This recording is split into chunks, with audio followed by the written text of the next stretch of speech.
నమస్కారం. మనం శ్రావణ మాసంలో ఉన్నాం. శ్రావణ మాసం లక్ష్మీ మాసం అయినే చెప్పుకున్నప్పటికీ సర్వదేవతా మాసంగా కూడా చెప్పుకోవాలి. శ్రావణ సోమవారాలు శివార్చన, మంగళవారాలు గౌరీ అర్చన, శుక్రవారాలు లక్ష్మీ అర్చన, శ్రావణ శనివారాలు వెంకటేశ్వర స్వామిని అర్చించే రోజు, విష్ణు అర్చన చేసుకునే రోజు. శ్రావణ శనివారాన్ని విశేషంగా జరుపుకోవచ్చు. అయితే ఈ శ్రావణ మాసం లక్ష్మీ మాసం అని చెప్పుకుంటున్నాం మనం. దేవతలంతా కలిసి ఒక పెద్ద యజ్ఞం సంకల్పించారట ఒకప్పుడు. చేసిన తర్వాత ఈ యజ్ఞం మొదలుపెట్టాక సప్తర్షులు ఏమన్నారంటే, ఈ యజ్ఞ ఫలితాన్ని ఎవరైనా సర్వోత్కృష్టమైన దైవానికి సమర్పించాలని భావించారు. ఎవరు యజ్ఞ పురుషుడు అని భావిస్తే త్రిమూర్తుల్లో ఎవరో ఒకళ్ళని ఈ యజ్ఞంలో ఆయన ఈ మొత్తం యజ్ఞానికి ఆయన్ని అధిపతిని చేయాలని భావించారు. ఈ త్రిమూర్తుల్లో ఒకడు ఎవరు గొప్పవాళ్ళు అనేది తెలుసుకోవడం కోసం బ్రహ్మమానస పుత్రుడైనటువంటి భృగు మహర్షిని అందుకు పంపించారు. అయితే భృగువు ముందు బ్రహ్మలోకానికి వెళ్తే తండ్రిని ఎంత పిలిచినా ఆయన పలకలేదట. ఆయన సృష్టి క్రమంలో ఆయన హడావిడిలో ఆయన ఉన్నాడనమాట. సృష్టి చేసే పనిలో ఆయన సరస్వతీదేవి వీణ వాయిస్తుంది. ఆయన వీణానాదం వింటూ తన బొమ్మలు చేసుకునే పనిలో మునిగిపోయాడు. దాంతో ఆయనకు విసుగు పుట్టింది. నువ్వు యజ్ఞపురుషుడిగా ఎట్లా పనికొస్తావు? పనికిరావు, నీకు అసలు దేవతార్చనే ఉండదు, అర్చనే ఉండదని స్వయంగా తండ్రినే శపించాడు భృగువు. ఆ తర్వాత ఆయన కైలాసానికి వెళ్ళాడు. కైలాసంలో శివపార్వతులు ఇద్దరు ఆయన తాండవము ఆమె లాస్యంలో మునిగి వాళ్ళిద్దరూ ఆనంద నృత్యం చేసుకుంటున్నారు. భృగువు ఎంత పిలిచినా వాళ్ళు పలకల. దాంతో ఆయనకి ఇట్లా లోలత్వంతో ప్రవర్తిస్తున్నావు కాబట్టి కేవలం లింగ రూప ఆరాధనే ఉంటుంది, నీకు సాకార రూప ఆరాధన ఉండదని పరమేశ్వరుని కూడా శపించాడు. ఈయన ఒక మహర్షి, ఈయనకి శపించాలన్న ఉద్దేశం కలిగింది. అట్లా అక్కడి నుంచి మూడో వ్యక్తి అయినటువంటి శ్రీ మహావిష్ణువుని పరిశీలించడం కోసం, ఆయన యొక్క పరిస్థితి ఏమిటో చూడడం కోసం భృగు మహర్షి వైకుంఠానికి వెళ్ళారు.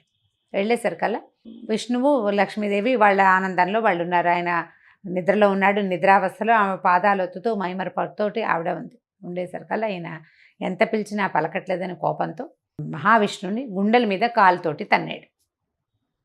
తన్నేసరికల్లా వెంటనే ఆయన లేచి, అయ్యో నా గుండెల మీద తన్నే, వక్షస్థలం రాతి కంటే కఠినంగా ఉండే నా వక్షస్థలం మీద తన్నేవు, ఇక్కడున్న మణులు మాణ్యాలు అన్నీ నీకు గుచ్చుకున్నాయేమో అని చెప్పి ఆ మహర్షికి పాదసేవ చేస్తూ ఆయనకి అహంకార చిహ్నంగా ఆయన అరికాల్లో ఉన్నటువంటి నేత్రాన్ని చిదిమేశాడట మహావిష్ణువు. దాంతో ఆయన వెంటనే భగవంతుడే తన పాదాలు పట్టుకున్నాడనే విషయాన్ని జ్ఞప్తికి వచ్చిందనమాట. అంతకుముందంతా నేను ఋషిని బ్రహ్మజ్ఞానం కలిగిన వాడిని అహంకరించింది.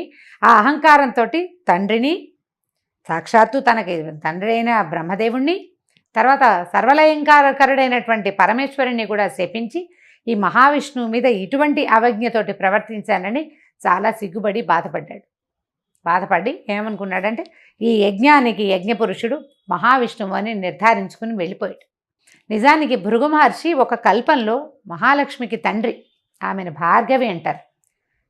ఈ కల్పంలో ఈవిడ క్షీరసాగరం నుంచి ఉద్భవించిందనమాట. ఆమె కోపం పట్టలేకపోయింది.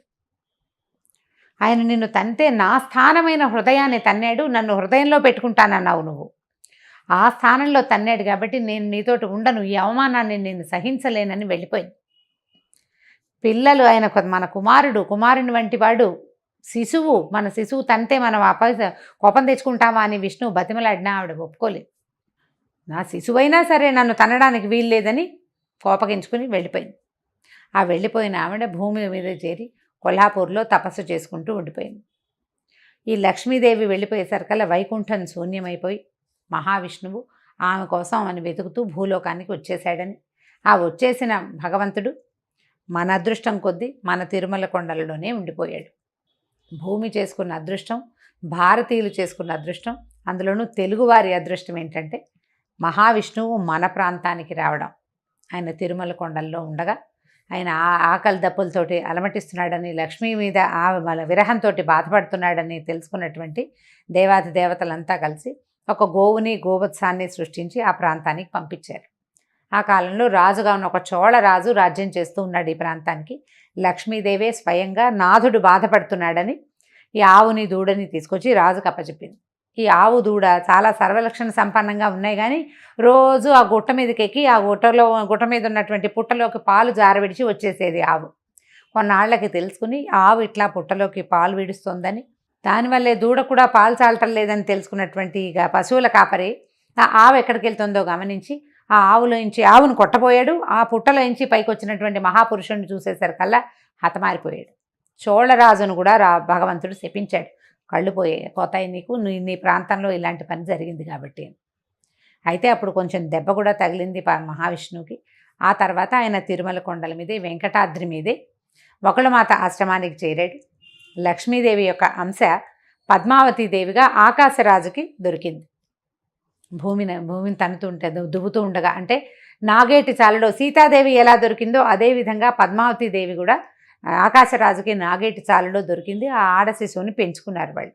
ఆమెకు పద్మావతి అని పేరు పెట్టారు. ఈ తర్వాత కాలంలో ఈ వెంకటేశ్వర స్వామి మన మహావిష్ణువు కొండల మీదకి వెళ్ళటంతో శ్రీనివాసుడు అనే పేరుతోటి అక్కడ ఉండటం మొదలుపెట్టాడు వకుళమాత ఆశ్రమాల్లో. ఆ తర్వాత కాలంలో ఆయన పద్మావతీదేవిని చూడడం, ఆమె ఎందున్నటువంటి లక్ష్మీ అంశకి ఆకర్షితుడయ్యి ఆమెని వివాహం చేసుకుంటానని చెప్పడంతో వకుళమాత స్వయంగా ఆకాశరాజు దగ్గరికి వెళ్ళి పద్మావతి శ్రీనివాసుల కళ్యాణం జరిపించింది.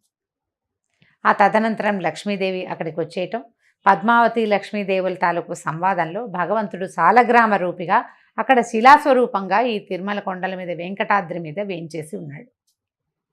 అయితే ఇలా వెంకటాద్రి మీద వేంచేసి ఉన్న వెంకటేశ్వర స్వామికి మనం శనివారము వెంకటేశ్వర దినంగా భావిస్తాం. మనం నమ్ముతాం ఖచ్చితంగా. శనివారం నాడు ఉపవాసాలు ఉంటాం వెంకటేశ్వర స్వామి కోసమే.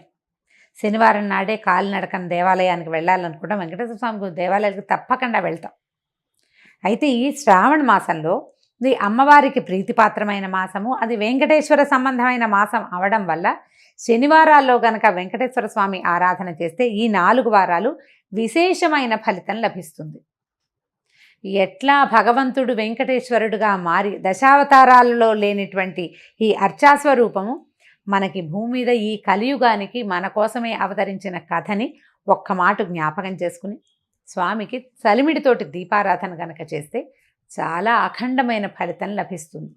మనం చేసే ఈ శ్రావణ మాసపు దైవారాధనలో లక్ష్మీ అమ్మవారి ఆరాధన, శివారాధనతో పాటుగా ఇలా వెంకటేశ్వర స్వామి ఆరాధనని కూడా భాగంగా చేసుకోండి. మిగిలిన రోజులు కుదరకపోయినా శ్రావణ మాసంలో శనివారాలు 4 శనివారాలు ఒక పూట భోజనం, పగలు భోజనం చేసి రాత్రి భోజనం చేయొద్దు.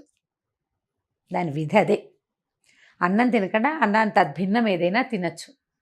దీపారాధన చేయటం, చలిమిడితోటి ఆవు నెయ్యి, బెల్లము, బియ్య పిండి కలిపి చలిమిడి చేయటం. ఆ చలిమిడిలో చక్కగా గుండ్రంగా ఉండలాగా చేసి దాంట్లో కొంచెం గొయ్యి చేయటం అన్నమాట. లోపలికి కొంచెం నొక్కి అందులో కాస్త ఆవు నెయ్యి వేసి దీపం పెట్టడం. ఈ దీపారాధనతో స్వామికి ప్రసాదంగాను దీపంగాను సమర్పిస్తామన్నమాట. దీపారాధన అయిన తర్వాత ఆ చలిమిడిని ప్రసాదంగా స్వీకరించడం. పగలు భోజనం చేయొచ్చు, రాత్రిపూట భోజనం చేయకూడదు. ఈ 4 శనివారాలు ఇలా చేయటం వల్ల శ్రావణ మాసంలో మనకి అమ్మవారి కరుణతో పాటు అయ్యవారి తాలూకు కృపాకటాక్షాలకు కూడా మనం పాత్రలు అవుతాం. 4 వారాలు ఉన్నాయి. తొలి వారం కుదిరినా కుదరకపోయినా తర్వాత వారాలైనా చేసుకోవచ్చు. కుదిరిన వారు తప్పకుండా ఈ కథని స్మరించటము, ఇది చేసుకోవటము. అంత పెద్ద చలిమిడి పెట్టకపోయినా చిన్నగా కొద్దిగా చలిమిడి చేసి కూడా దీపారాధన చేసుకోవచ్చు. దీపారాధన చేయటం, వెంకటేశ్వర స్వామికి సంబంధించినటువంటి స్తోత్ర పాఠాలు ఏవైనా చదువుకోవటం, ఆయనతో పాటు లక్ష్మీ అమ్మవారి స్తోత్రం కూడా ఒకటి చదవటం. దీపారాధన చేసాం కాబట్టి తర్వాత ప్రసాదం, నైవేద్యం, వడపప్పు, పానకము, అరటిపళ్ళు, మీ ఓపిక. పాయసం చేస్తాం, పొంగల్ చేస్తాం అంటే అన్నీ కూడా చేసుకోవచ్చు. అవేవి చేయకపోయినా 2 అరటిపళ్ళతోటి కూడా మనం నైవేద్యాన్ని పూర్తి చేసుకోవచ్చు. పగలు భోజనం చేసి రాత్రి ఉపవాసం ఉంటే మర్నాడు పొద్దున్న మామూలుగా భోజనమే చేసేయచ్చు. దానికి ఇంకా నియమం ఏమీ లేదు. ఈ ఆలోచన చేయండి. కుదిరితే ఒక్క శనివారమైనా చలిమిడి దీపారాధన చేయండి. అది ఇంటికి మంచిదని, చలవని చెప్పబడుతోంది. నమస్కారం.